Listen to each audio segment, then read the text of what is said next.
তার যে অধিকার, সে অধিকার তিনি প্রাপ্ত হয়েছেন।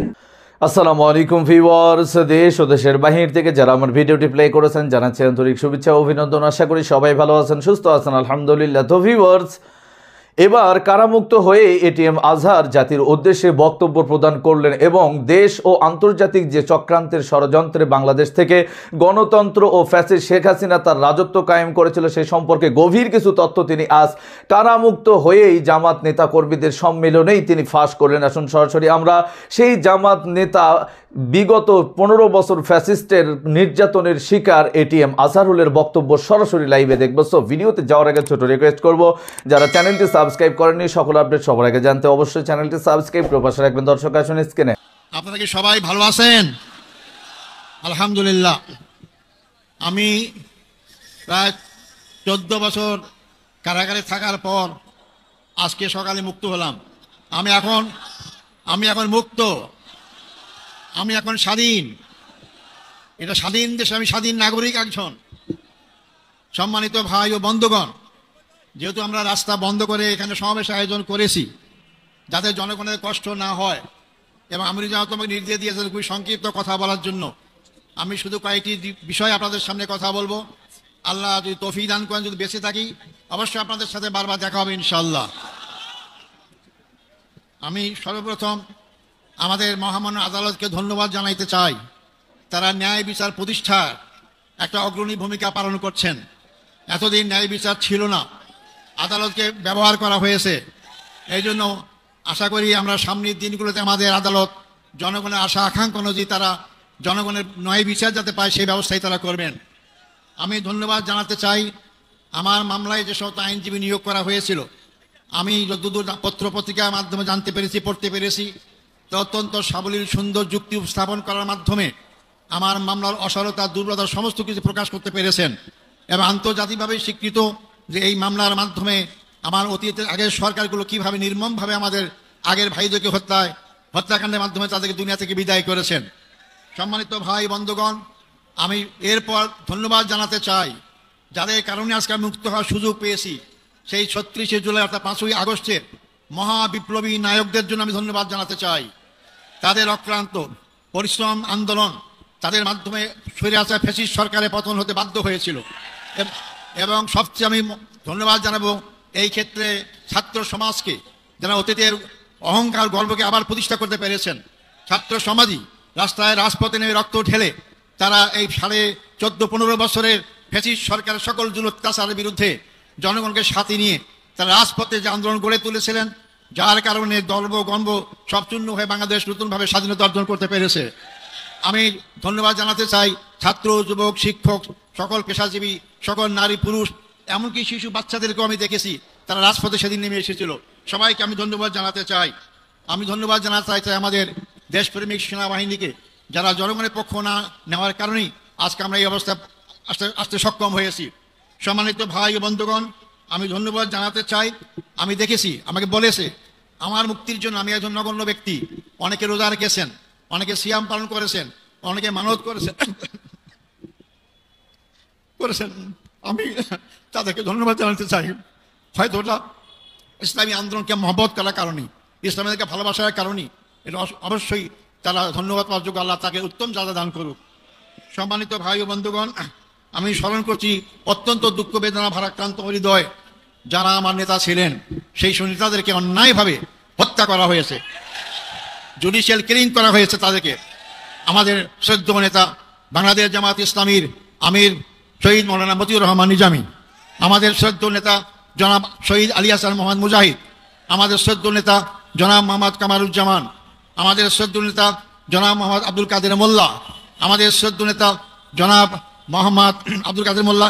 এরপরে সবচেয়ে দুঃখজনক হচ্ছে যে আমাদের সবার শ্রদ্ধার পাত্র, সারা দুনিয়ায় পরিচিত আন্তর্জাতিক খ্যাতিসম্পন্ন আলেমুদ্দিন হযরত মৌলানা দিলওয়ার হোসেন সাঈদীকে বিনা চিকিৎসায় হত্যাকাণ্ডের ষড়যন্ত্র হত্যা করা হয়েছে। আমি এটাকে সবাইকে স্মরণ করছি। সাথে সাথে আমি স্মরণ করতে চাই আমাদের শ্রদ্ধেয় নেতা মীর কাসেম আলী সাহেবকে। তাকেও সর্বশেষ তার ছেলেকে গুম করা হয়েছে, দেখতে চেয়েছিলেন, তাকেও দেখতে দেওয়া হয় নাই, তাকে ফাঁসির কাছে ঝুলিয়ে তাকে হত্যা করা হয়েছে। আমি সাথে সাথে জাতীয়তাবাদী দলের নেতা জনাব সালাউদ্দিন কাদের চৌধুরীকেও ফাঁসির কাছে ঝুলানো হয়েছে, আমি সেটারও আমি স্মরণ করতে চাই।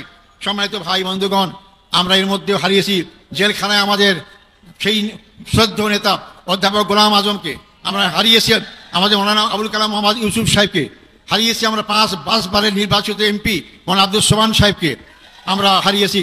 এরপরও আমি বের হয়ে দেখতে পেলাম আমাদের সামনে এখন তারা নেই।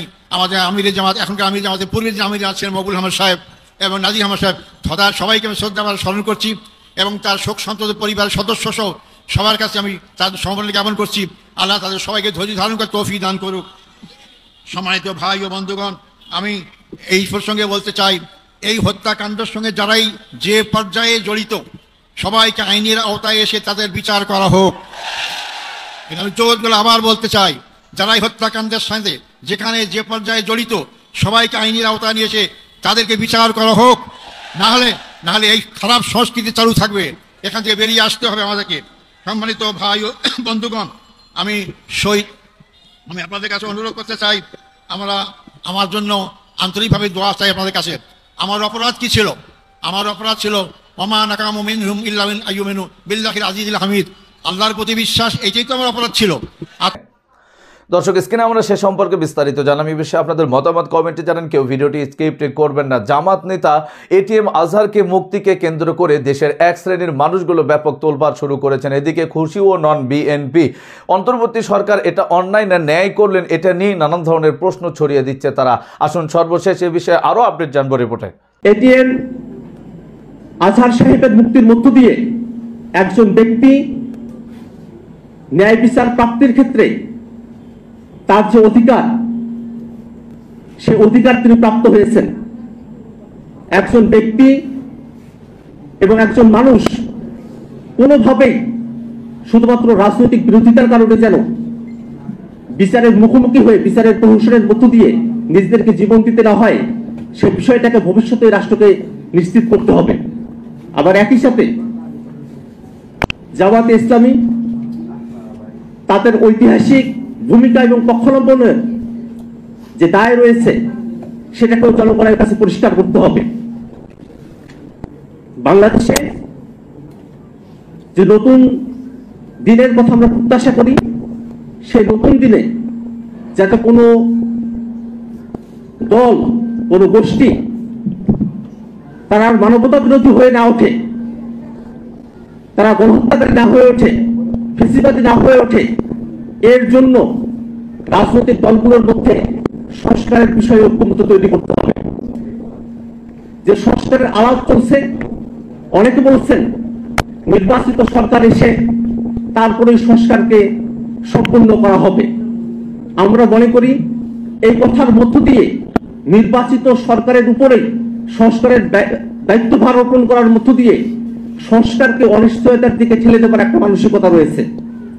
বরং সামনের দিনে যে সরকারি নির্বাচনের মধ্য দিয়ে সরকার গঠন করুক না কেন, সে সরকার যেন যে সংস্কার বিষয়ে রাজনৈতিক দলগুলোর মধ্যে ঐক্যমত্য হচ্ছে, মৌলিক সংস্কারের কাঠামোকে রাষ্ট্রীয়ভাবে অ্যাডপ্ট করে এবং সে অনুযায়ী নিজেদেরকে পরিচালিত করতে পারে, সেই বিষয়ে জুলাই সনদের মধ্যে স্পষ্টভাবে ঐক্যমতের ভিত্তিতে রাজনৈতিক দলগুলোকে ওয়াদাবদ্ধ হতে হবে। কোন রাজনৈতিক দল ক্ষমতায় আসার পরে জুলাই সনদের ব্যত্যয় যদি ঘটায়, অবশ্যই বাংলাদেশের জনগণ সেই রাজনৈতিক দলকে প্রত্যাখ্যান করবে। বাংলাদেশে বর্তমানে যে ক্রান্তিকালীন সময় অতিবাহিত হচ্ছে, সেই সময়টাতে রাজনৈতিক দলগুলোকে বাংলাদেশের স্বার্থের প্রশ্নে একতাবদ্ধ থাকার আমরা আহ্বান জানাই। বাংলাদেশে যে গণহত্যাকারী ফ্যাসিবাদী আওয়ামী লীগকে তাদের রাজনৈতিক কার্যক্রম নিষিদ্ধ করবার পরে বিদেশি নানা চক্র এবং দেশীয় আওয়ামী দোসররা নানাভাবে দেশের রাজনীতিকে অস্থিতিশীল করে তোলবার চেষ্টা করছে। আমরা ফ্যাসিবাদ বিরোধী রাজনৈতিক দলগুলো এবং পক্ষগুলো যদি ঐক্যবদ্ধ থাকি, তাহলে কোনোভাবেই বাংলাদেশে আওয়ামী ফ্যাসিবাদ পুনর্বাসিত হওয়ার, পুনরুজ্জীবিত হওয়ার সুযোগ পাবে না। এবং এক্ষেত্রে গণ অভ্যুত্থানের সময়কালে যারা শহীদ হয়েছেন তাদের রক্তের উপরে আমাদের শপথ নিতে হবে যে বাংলাদেশে যেভাবে আমরা ফ্যাসিবাদকে হটিয়েছি, একটি ফেসিবাদী দলকে হটিয়েছি, তেমনি ভাবে আমরা যেন ফেসিবাদী কাঠামো এবং সিস্টেমকে হটাতে পারি, বাংলাদেশকে গণতান্ত্রিক রূপান্তরের দিকে এগিয়ে নিয়ে যেতে পারি। এটাই হোক আমাদের সকলের প্রতিজ্ঞা এবং সকলের শপথ। আমরা আশা করব রাজনৈতিক দলগুলোর সংস্কারের প্রস্তাবনাগুলো নিয়ে নানা ধরনের আলাপ আলোচনা হতে পারে, নানা ধরনের কথাবার্তা হতে পারে, কিন্তু ক্ষমতার ভারসাম্য, জবাবদিহিতা এবং বিকেন্দ্রীকরণকে নিশ্চিত করবার জন্য মৌলিক সংস্কারের প্রশ্নে রাজনৈতিক দলগুলোকে একমত হতে হবে। অন্তর্বর্তীকালীন সরকার নির্বাচনের সময় ডিসেম্বর থেকে জুনের কথা বলেছেন। সে সময়কালের মধ্যে যে কোনো সময় নির্বাচন অনুষ্ঠিত হতে পারে। আমরা নির্বাচনের পক্ষে আমাদের অবস্থান ব্যক্ত করি, কিন্তু অবশ্যই সেই নির্বাচনকে, যে বিচার প্রক্রিয়া শুরু হয়েছে সেই বিচার প্রক্রিয়াকে দৃশ্যমান পর্যায়ে উন্নীত করে এবং সংস্কারকে বাস্তবায়নযোগ্য করে তারপরে নির্বাচনের দিকে অগ্রসর হতে হবে। বাংলাদেশে আর যেন কখনো এমন কোনো সময় ফিরে না আসে, এমন কোনো দুঃশাসন ফিরে না আসে যার বিরুদ্ধে বাংলাদেশের মানুষকে রাস্তায় নেমে আবারও জীবন দিতে হয়। এমন কঠিন সময় যেন বাংলাদেশে আর কখনোই না আসে।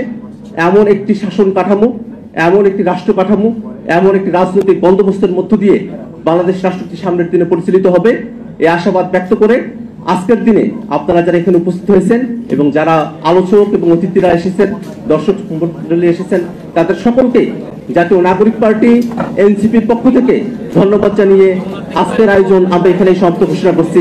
ধন্যবাদ সকলকে। দর্শক, স্ক্রিনে আমরা সে সম্পর্কে বিস্তারিত জানলাম। সো ভিডিও এই পর্যন্ত। ভালো লাগলে লাইক অ্যান্ড কমেন্ট করবেন। দেশের সকল আপডেট সবার আগে জানতে অবশ্যই চ্যানেলটি সাবস্ক্রাইব করে পাশে রাখবেন। দেখা হবে পরবর্তী ভিডিওতে ইনশাআল্লাহ। আসসালামু আলাইকুম ওয়া রাহমাতুল্লাহ।